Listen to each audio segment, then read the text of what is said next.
गेल्या वर्षीच्या सप्टेंबर महिन्यात मराठा समाजाला ओबीसीतनं आरक्षणासाठी राज्य सरकारने अध्यादेश काढला।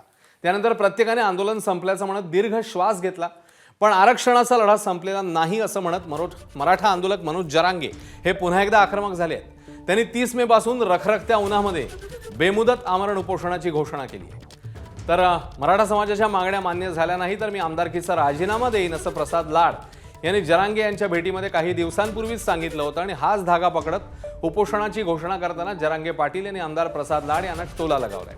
जरांगेंनी आरक्षणासाठी थेट आरपारची लढाई जाहीर केल्यानं राज्य सरकार नेमकी काय भूमिका घेणार पाहणं महत्त्वाचं आहे।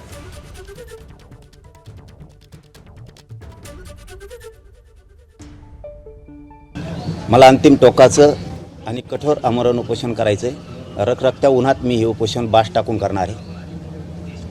ना कुठलं पाणी, ना कुठलं जेवण, ना पायात चप्पल घालणार आहे, ना काय करणार आहे। माझ्या शरीरात प्रचंड वेदना आहेत। या जीवाला मी तरसायचं तरी किती दिवस। त्यामुळं जे होईल ते होईल। उसनं घाताचा बळी गेला तरी देवेंद्र फडणवीसांमुळं गेला, सरकारमुळं गेला। कितीही जीवाची लाहीलाही झाली तरी हरकत नाही आहे, कारण माझ्या समाजाच्या लेकरांच्याच आयुष्याचा उन्हाळा झाला आहे। मला चर्चा नाही पाहिजे रे बाबा। 58 लाख नोंदी निघाल्या, त्याचे कुणबी प्रमाणपत्र तुम्ही देणार आहेत का? ज्यांना कुणबी प्रमाणपत्र दिले त्यांच्या तुम्ही व्हॅलिडिटी देणार आहेत का? तुम्ही आरक्षण देताय म्हणजे नेमकं काय करताय? मराठ्यांचे मतं मात्र तुम्हाला लागतील आणि मराठ्यांच्या लेकराला मात्र आरक्षण दिलं जात नाही। तुम्हीच आमच्यावरती हल्ले करायचे आणि तुम्हीच आमच्यावरती 307चे गुन्हे दाखल करायचे, म्हणजे राज्यातले गुन्हे सुद्धा मागे घ्यायचे नाहीत। मराठ्यांविषयी ठासून भरलेला द्वेष, मराठ्यावर जेवढा अन्याय करता येईल तेवढा करण्याचा प्रयत्न। आणखीनही मराठ्यांचे मन जिंकायला देवेंद्र फडणवीसांना संधी आहे। नाही आम्ही शत्रू, तुम्हाला कधी मानत नाही मानणार। देवेंद्र फडणवीस साहेब 100% आरक्षण देतील। आम्हाला बोलवा ना, का तुम्हाला नुसतं आवडत्याच मंत्र्यांना भेटायचं? तुमच्या संभ्रम मराठा समाजाचा असा घालून दिला की आम्ही आरक्षण द्यायला तयार आहेत, पण जरांगे पाटील आम्हाला बोलवीत नाही। मला वाटतं याच्यातून किमान प्रसाद लाड साहेबांचे डोळे उघडतील, कारण त्यांनी सांगितलं की मी मराठा आहे म्हणून दोष द्यायचा नाही, पण डोळे उघडले असते मात्र एवढं खरं की तो हा देवेंद्र फडणवीस किती कलाकार आहे। त्या पत्रकार परिषदेनंतर जरांगे पाटलांचं आंदोलन पुन्हा होऊ नये यासाठी सरकारकडनं प्रयत्न केले जात आहेत। आमदार प्रसाद लाड आणि मराठा आरक्षण उपसमितीचे अध्यक्ष विखे पाटील हे उद्या अंतरवाली सराटीमध्ये जरांगे पाटील यांच्याशी चर्चेकरता जाणार आहेत अशी माहिती समोर येते। निश्चितपणे जे अपेक्षित उत्तर आहे ते जरांगे पाटील साहेबांना मिळेल। येणाऱ्या 29 तारखेला माननीय विखे पाटील साहेबांबरोबर मी अंतरवाली सराटीला जाऊन माननीय जरांगे पाटील मनोजदादांची भेट घेणार आहे। 2 दिवसापूर्वी सातत्यानंच मी माननीय मुख्यमंत्र्यांच्या संपर्कात आहे। माझे सहकारी प्रसाद लाड माझ्या समेत आहे। मी आता उद्या त्यांना जाऊन भेटणार आहे जरांगे पाटलांना, आणि आम्ही आता मागच्या 2-3 दिवसात काय कार्यवाही केली त्याची कल्पना त्यांना देणार। तर मराठा आंदोलक मनोज जरांगेंच्या आंदोलनावर टीका करताना ओबीसी आरक्षणाला धक्का लावल्यास गाठ आमच्याशी आहे असा इशारा ओबीसी नेते प्राध्यापक लक्ष्मण हाकेंनी दिलाय। केवळ एवढ्यावरच हाके थांबले नाहीये, तर त्यांनी भाजपचे प्रसाद लाड आणि राधाकृष्ण विखे पाटील यांच्यावरही तोंडसुख घेतलंय।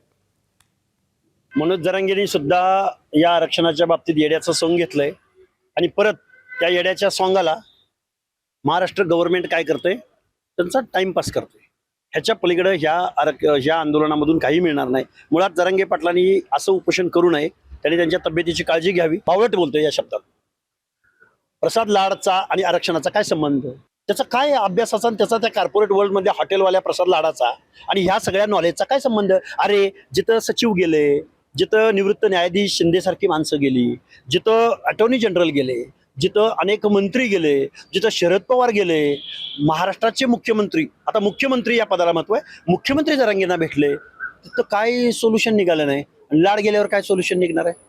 किंवा विखे पाटील जो कारखानदारांचा नेता आहे, भांडवलदारांचा नेता आहे, त्याला सोशल जस्टिस कशाशी खातात हे ज्याला माहिती नाही, घरानं चालवतो तो, ते काय संबंध त्यांचा आणि सामाजिक न्यायाचा? त्यांनी महाराष्ट्रातल्या महागाईवर, बेरोजगारीवर, शेतकऱ्यांच्या प्रश्नावर, मराठवाड्याच्या अनुशेषावर, मराठवाड्यातल्या अनेक पाण्याच्या योजनावर उपोषणाला बसावं, आंदोलन करावं। लक्ष्मण हाके तुमच्या आंदोलनाचा एक स्वयंसेवक, एक कार्यकर्ता म्हणून तुमच्या खांद्याला खांदा लावून काम करायला।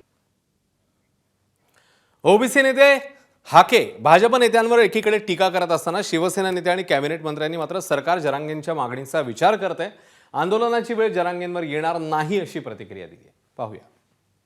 सरकार या सगळ्या गोष्टीचा किंवा त्यांच्या असलेल्या मागणीचा विचार जरूर करते, आंदोलन करते. त्यांचा उपोषणाचा रोख तो त्यांच्या दृष्टिकोनातून योग्य आहे.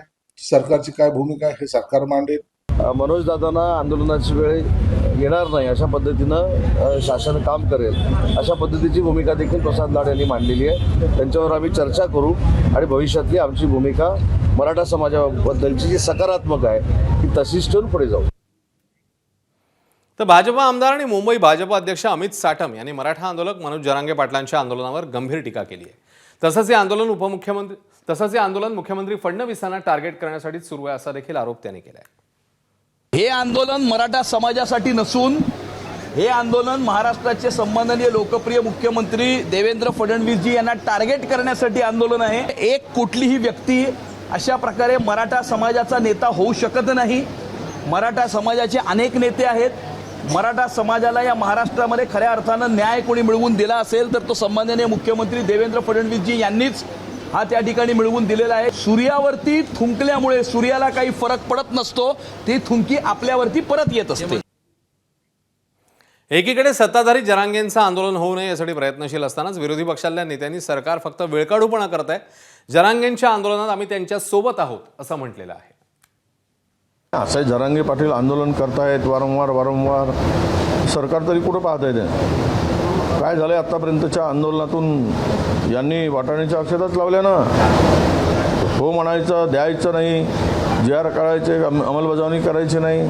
त्यामुळं त्यांनी त्यांचा जो विषय आहे तो घेऊन ते लढत आहेत. आमचा विषय घेऊन आम्ही लढू. आंदोलन मनोजदादा जरांग करणार असेल तर मला असं वाटतं आंदोलन चुकीचं नाही. आम्ही सुद्धा सगळे आंदोलनात सहभागी राहू. जनता राहील, आम जनता राहील. परंतु या फडणवीसांना याचा काही फरकच पडत नाही, कारण मराठा समाजाला न्याय मिळालाच पाहिजे ही भूमिका आमची आहेच आहे.